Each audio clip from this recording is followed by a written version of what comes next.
The following video is a recording of a summary I gave to my local communist theory book club. As such, it's not a perfect recording. It's not a breadtube video, it's not a video essay. But it is a really useful conversation about Marxist economics. Please enjoy.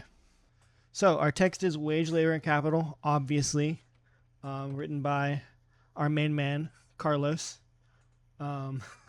What's interesting about this text is that it was originally like a lecture that he gave to some students live, and then they like wrote it down, and like a few years later they published it in a newspaper, and then like several decades later Engels went back and sort of fixed it up, and then they published it as a piece of like propaganda for sort of people to be able to read and kind of get some ideas of what Marxism is and what it was.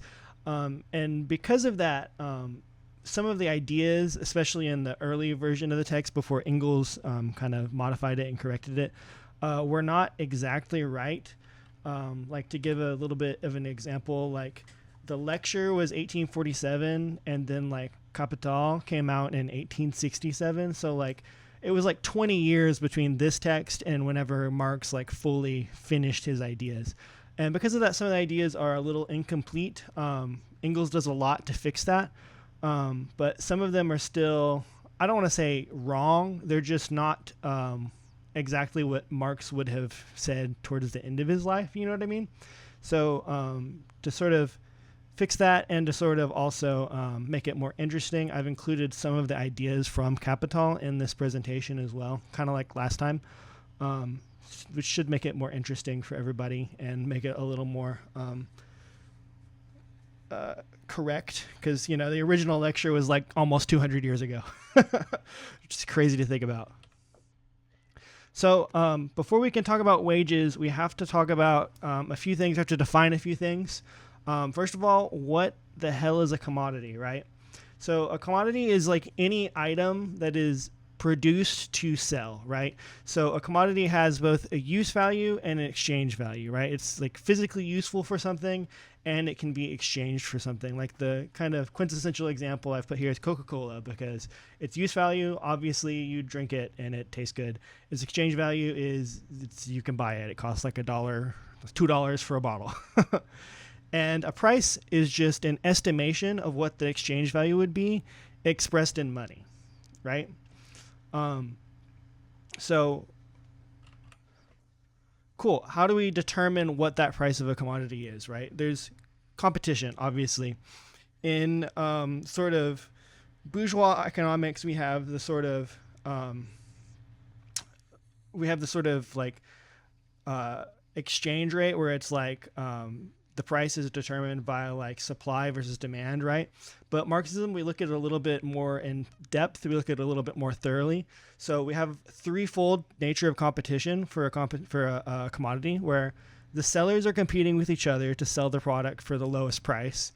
And the seller and the buyer are competing with each other because the seller wants to buy it for as cheaply as possible, and the buyer wants to buy it for as cheaply as possible, and the seller wants to sell it for as much as possible. And then there's also competition between the buyers because, there's only so much supply in the market, and each buyer is going to be willing to pay a little bit more to outcompete the other buyers. And sort of, we look at it even further than that. We look at it as the market as a system of change, right? So if a commodity is selling for significantly more expensive than it costs to make it, then capitalists will sort of invest in that market and will thereby start making more production of that commodity, which will increase the supply, which will bring the price down, right? But then if the price goes down too low and it's not selling for that much more than it costs to make, then capitalists will divest from that and start investing something else, which will artificially decrease the supply, right?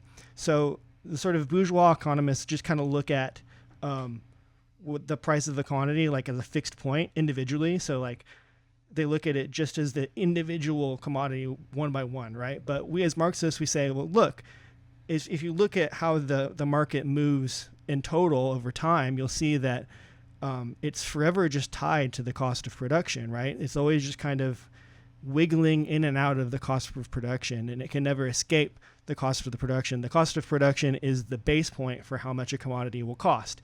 And of course, you have to include like the wear and share of the machinery and everything. But I think this is a really good example of what we were talking about in the last theory club of metaphysics versus dialectics, right? Where the sort of like metaphysical idea of just like each sale being a fixed point in time versus the Marxist perspective on it, where you look at the whole of the market in motion. So here's a little quote from the book. The determination of price by the cost of production is not to be understood in the sense of the bourgeois economists. The economists say that the average price of commodities equals the cost of production. That is the law. The anarchic movement in which the rise is compensated for the fall by the rise, they regard as an accident. We might just as well consider the fluctuations as the law and the determination of the price by cost of production as an accident, as it is, in fact, done by certain other economists. But it is precisely these fluctuations which, viewed more closely, carry the most frightful devastation in their train, and like an earthquake, cause bourgeois society to shake to its very foundations. It is precisely these fluctuations that force the price to conform to the cost of production. Cool. So what is a wage? On a surface level, we'd say like wages are just how much money somebody pays you to do work, right?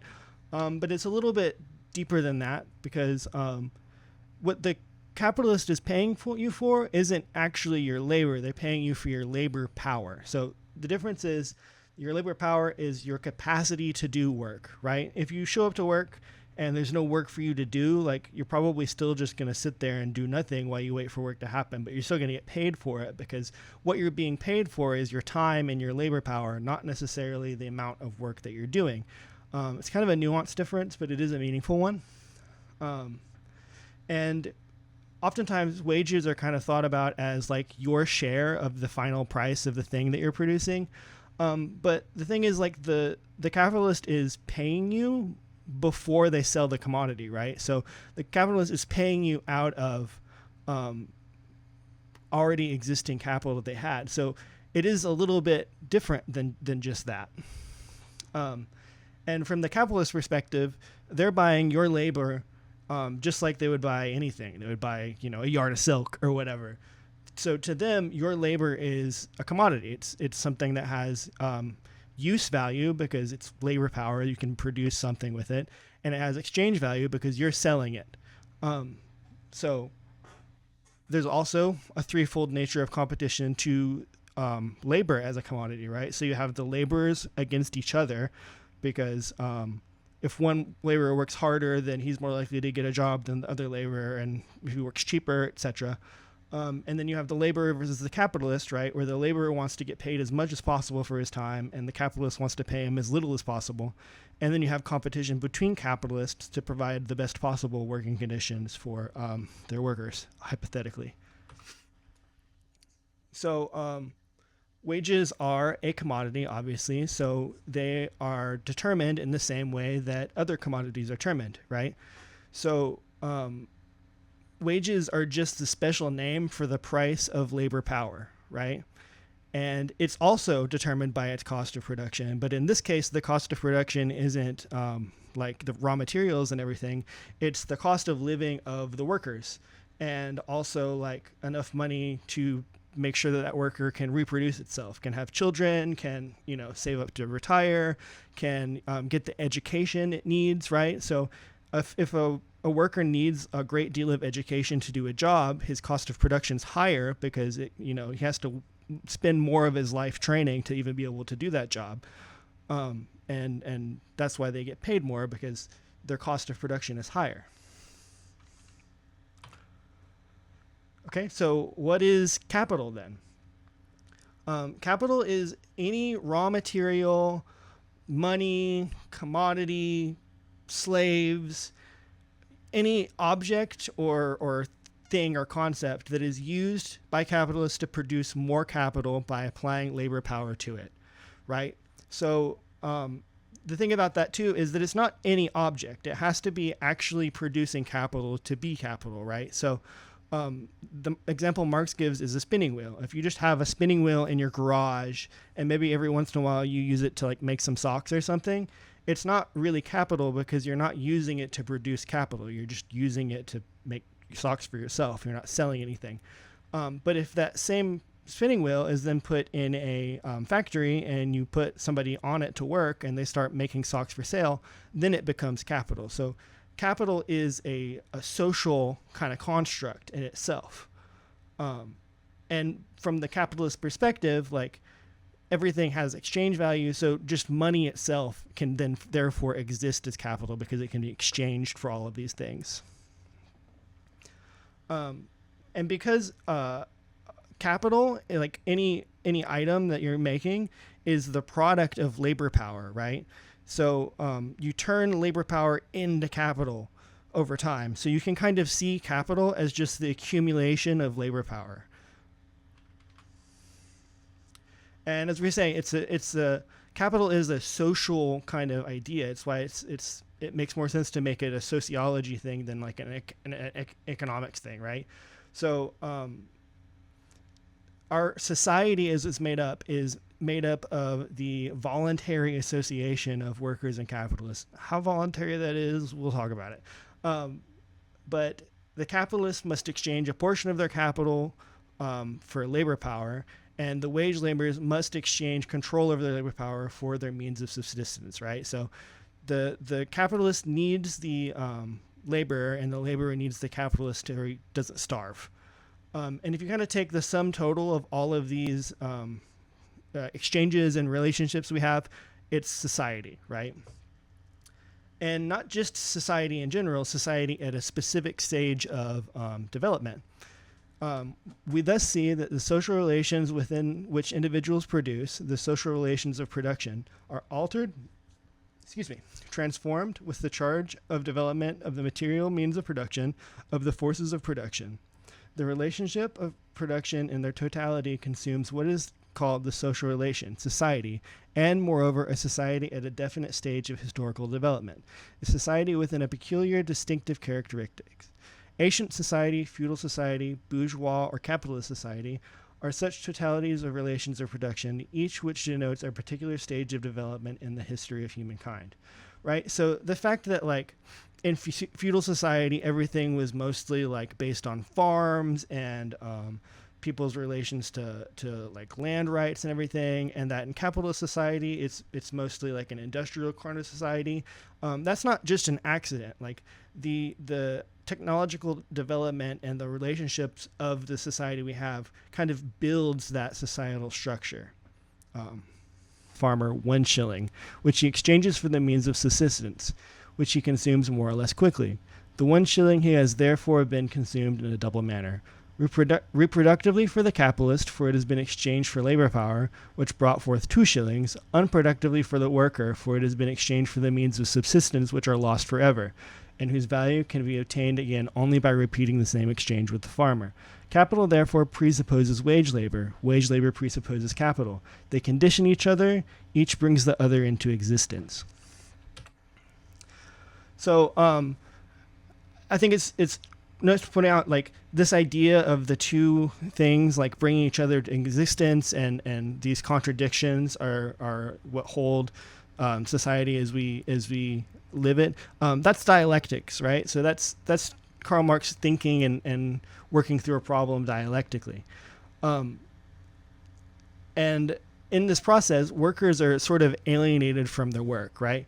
From the worker's perspective, if I like go in and clock in at my factory shift, right, I'm not really like making shoes or whatever. I'm just kind of making enough money to pay rent, right?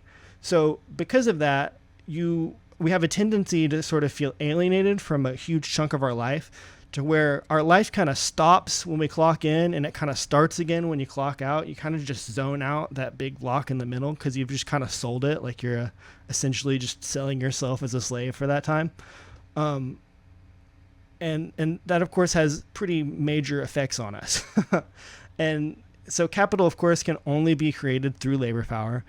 And capital can multiply itself only by exchanging itself for labor power. By calling wage labor into life, the labor power of the wage laborer can exchange itself for capital only by increasing capital, by strengthening the very power whose slave it is, right?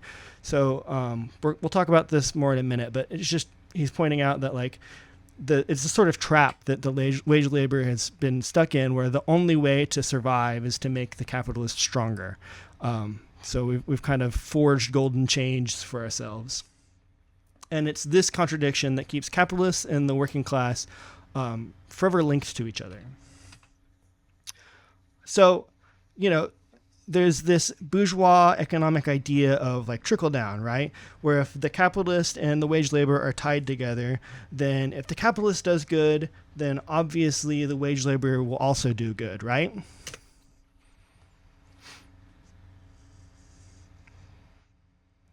No. But what is growth of productive capital? Growth of the power of accumulated labor over living labor. Growth of the rule of the bourgeois over the working class. When wage labor produces that alien wealth dominating it, the power hostile to it, capital there, flow back to its means of employment, i.e. its means of subsistence, under the condition that it again becomes a part of capital. That is, become again the lever whereby capital is to be forced into an accelerated, expansive movement. What does that mean exactly? We're going to explain it with some charts, right? So Marx makes some arguments here. I'm going to take real-life data, of like modern real-life data that kind of shows what he's talking about to make it a little bit more understandable. So even in the rare case where as the capitalist class increases its wealth, the working class also increases its wealth.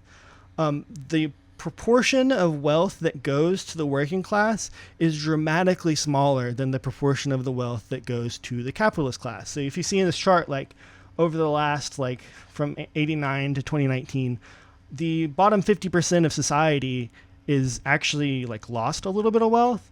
And even like, the 90% is only increased a slight amount, whereas the top 1% has increased like nearly 300% of their wealth, right? So you've got the ratio of wealth gain is incredibly skewed under a capitalist system. And because of that, under a capitalist system, in order for there to be wealth, there has to be poverty to compare it to. It's sort of like there is no black without white, right? There's no wealth without poverty. And in every society and in all kinds of economic systems, material conditions will kind of improve as time goes on, right? If you look at like the very beginning of the feudal age, when we're like leaving tribalism compared to like the end of the feudal age, like obviously people were living longer, better, healthier lives. Was that because of feudalism? I mean, kind of, and not really. It was really because of just the advance of technology. That's just how time works. The same thing can be applied to capitalism. Like, yeah, everyone has a flat screen TV in their house now and everything, and there's less like overall people starving, but also like that's just kind of how technological advancement works. But under a capitalist system, that advancement is really skewed. And there's a lot of interesting ways that the capitalist actually steals from its workers, right? So one of those ways is real wages. So if like we don't actually care about paper money, right? Like what we're trying to do is buy something. So if the thing we're buying is like because of inflation, like costing more, but we're receiving the same wages, or even if we get a raise, but it's not comparing with inflation, we're actually losing money over time, right? So Marx kind of makes a comparison to what happened during his time, where a bunch of silver and gold was being stolen from Latin America and being brought to Europe, which brought down the price of gold and silver, like probably for the first time ever, which meant that whenever people were being paid their wages, the silver was just worth less than it used to be. So they couldn't buy as much stuff for it. So even if they got like a raise, they got given more silver, they were actually receiving less food, less like, clothes, whatever. And then also the same thing can happen where if there's like a famine or something, and suddenly like your like cost of living increases very much. Like if food costs a lot more, but you're not being paid more, your real wages are lower. And you can kind of see here where prices are not keeping up with pay in general. So this one's really interesting too, relative wages, right? So relative wages are just it's sort of like a ratio between the amount of profit that a company is producing versus the amount that they're actually paying their workers, right? And you'll see like humans are way more productive than they used to be, right? Like our factories are incredible now. We can produce, like one worker can make as much product as like 100 workers like a few hundred years ago. It's insane. But the workers aren't actually receiving very much of their share of this productivity, right? So like our wages are kind of stagnating versus this huge growth in productivity. And this sort of represents like the wholesale robbing of the entire working class by the bourgeois. Because just the value they're creating just is not being given back to them. So I know charts are kind of bad. We're done with charts. Unfortunately, now we're going to do math, right? But I know math is hard, but we're going to explain it real simply. And don't think about the letters and numbers if you don't want to. Just think about the words, right? So value is you've probably heard of the labor theory of value, right? So here's it broken down and explained, right? So these charts, like these bad charts, aren't like an accident. Like they aren't just something that's just randomly happening. They're happening because of the intrinsic nature of how capitalism works. And Marx has explained it with these like scientific math problems, right? So you take value, it's broken down into 3 parts, right? So value is broken into constant capital, which is like the tools and the raw materials and all the stuff you can't really not have, right? You can't decrease the amount you spend on that. That's just kind of what it costs. You have variable capital, which is the wages that you pay to your employees, which can change. And then you have surplus value, which is all of the extra value that's produced by a worker that's not paid to them, right? So if you take, the constant capital plus the variable capital plus the surplus value, add it together, that's how much a product is worth. That's the value of it, rather. So you can kind of do some scrambly math where you have the net output. So like the total value produced is the variable capital plus the surplus value, right? So that's pretty intuitive. And you can kind of rearrange it again where the surplus value is equal to the total value minus the variable capital. So we can kind of put this into a ratio called exploitation. And so if you take the amount of money that's being paid to the capitalists, the surplus value, and you divide it by the amount of money that's going to the workers, you have a sort of ratio of how exploited a worker is, right? This is important because if you look, they are inversely proportional to them, right? So if variable capital increases, that makes the surplus value smaller. And if the surplus value increases, that makes the variable capital smaller. They're directly opposite to each other, right? And this is one of those theories that was in Capital but wasn't in this text, which I think is worth talking about. So I'm just going to add a little blurb on it. So it's the tendency of the falling rate of profit. So if you take all of this math and you add it together, right, you get this crazy looking equation, which I'm not going to talk about. I just want you to look and see that the C, the constant capital, is at the bottom of this equation, right? So if the constant capital increases, that will make the profit decrease, right? So the constant capital is the tools and the machines, remember? And there's a tendency among capitalism to increase the amount of work the machine does proportionally to the amount of work the human does, right? So we get better machines that do a lot more work, right? And because of that, a larger proportion of the total value equation is the C, which means that the V and the S get smaller over time. The value, the variable capital and the surplus value get smaller over time. But remember, the surplus, the profits, they can only come from the variable capital. You can't steal money from a machine. You can only steal money from the laborers, right? So over time, as things get more technologically advanced, the sort of like margin that you can actually extract profits from gets smaller. So profits tend to get smaller. And this, of course, puts capitalists in sort of like an untenable nightmare where if you're a capitalist and you develop a machine that makes you able to produce like socks for less money than everyone else, then you're going to start selling the socks for slightly cheaper, right? So you can sell more socks. But then the other capitalists are going to want to compete with that. So they're going to develop their own way to sell socks for cheaper. And then bring their price down. So what you've sort of done, the capitalists have sort of done, is they've given themselves a temporary advantage. But now for the rest of time, they have to sell more socks for the same amount of money. So they've kind of trapped themselves and tricked themselves into, as they advance, they've actually hurt themselves, and they have to sell more socks for the same amount of money now. But they had that temporary advantage, but over time that advantage goes away. No matter how powerful the means of production which a capitalist may bring into the field, competition will make their adaptation general. And from the moment that they have been generally adopted, the sole result of the greater productiveness of this capital will be that he must furnish the same price 10, 20, 100 times as much as before.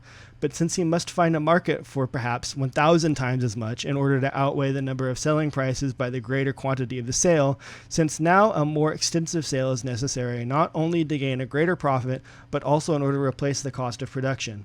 The instrument of production itself grows always more costly, as we have seen, and since this more extensive sale has become a question of life or death, not only for him, but also for his rivals, the old struggle must begin again, and it has all the more violent, the more powerful the means of production already invented are. The division of labor and the application of machinery will therefore take a fresh start and upon an even greater scale. So all of this obviously has a pretty major effect on the working class. So as labor is sort of divided up and sort of like we move from the guy who makes shoes like as like a tradesman to a factory that makes shoes, the work is simplified, right? It's divided up into more parts. So where the worker, the cobbler used to like spend all his time like making these shoes, and he was probably part of a guild, and he was very talented, and he was doing varied things throughout his day to make these shoes. He was making every part of the shoe. Well, now if you work in a shoe factory, you're just putting the eyelet in, and you're putting the eyelet in like over and over and over and over again. And like human beings weren't created to do that. Like we don't, that's really intolerable for us to just sit and do the same repetitive task over and over again. And also because we've simplified it now, the skills of the worker are less valuable, right? So the cost of production of the worker decreases because they don't have to have as much skill or talent, which means that their wages decrease. And so now the capitalists, the laborers have to compete with each other now for more and more people, where before there was a guild of cobblers and only a certain amount of people could even be a cobbler. Well, now it's easier and easier to make a shoe, so there's more of the labor market is able to participate in this, so you have to compete with more people, which also drives your labor, which drives your wages down. And that kind of puts the working class in this internal struggle with itself, where the harder you work, you inspire the other people around you to work harder. And in doing that, you drive your own wages down. Like the harder you work, the less you get paid because of that. But the putting of labor power into action, i.e. the work, is the active expression of the laborer's own life. And this life activity he sells to another person in order to secure the necessary means of life. His life activity, therefore, is but a means of securing his own existence. He works that he may keep alive. He does not count the labor itself as part of his life. It is rather a sacrifice of his life. It is a commodity that he has auctioned off to another. The product of his activity, therefore, is not the aim of this activity. What he produces for himself is not the silk that he weaves, not the gold that he draws up in the mining shaft, not the place that he builds. What he produces for himself is wages, and the silk, the gold, the palace are result the palace are resolved for him into a certain quantity of the necessities of life, perhaps into a cotton jacket, into copper coins, into a basement dwelling, and the laborer who for 12 hours long weaves, spins, bores, turns, builds, shovels, breaks stone, carries hod, and so on, is this 12 hours, weaving, spinning, boring, turning, building, shoveling, stone breaking, regarded by him as a manifestation of life as itself? Quite the contrary. Life for him begins where this activity ceases, at the table, at the tavern, in the bed. The 12 hours' work, on the other hand, has no meaning for him, as weaving, spinning, boring, and so on, but are only as earnings, which enabled him to sit down at the table, to take a seat in the tavern, and to lie down in a bed. If the silkworm's object in spinning were to prolong its existence as a caterpillar, it would be a perfect example of a wage worker. So, this is how we're going to kind of wrap it up with the idea of like mechanized class war, right? So as the capitalist develops machines that replace more and more workers, there are fewer and fewer jobs, which means there's more competition between workers, which drives wages down. And, you know, the machines and stuff have to be built by someone, right? The machines themselves are capital. But those are also built by machines. And the amount of workers that are displaced by a machine is much larger than the amount of workers that are sort of put into the process of building machines. You have like people will say like, oh, no matter what, like there's always have to be somebody to fix the machine. Well, yes, but that machine is replacing 15 workers and there's only one guy fixing the machine, right? And you know, as this sort of happens, you sort of see a division between the classes where more and more jobs are sort of, that would be middle class jobs, are now made low class jobs. And you sort of just have two people. Middle class completely disappears. If you're still watching this video, you have a longer attention span than average, and you're probably interested in topics of Marxism. As such, you could be extremely useful to your local community. Here are a list of organizations that you might be interested in. I don't really care which one you get involved with. I just want you to search one of them out, see if they're local in your area, and get yourself involved. America is speeding headlong into a revolutionary era, and it's vital to our mission that we organize and educate ourselves right now, because the alternative is unacceptable. If you liked this video, please consider subscribing and checking out these other videos. I'm trying to take a crack at this whole bread tube thing.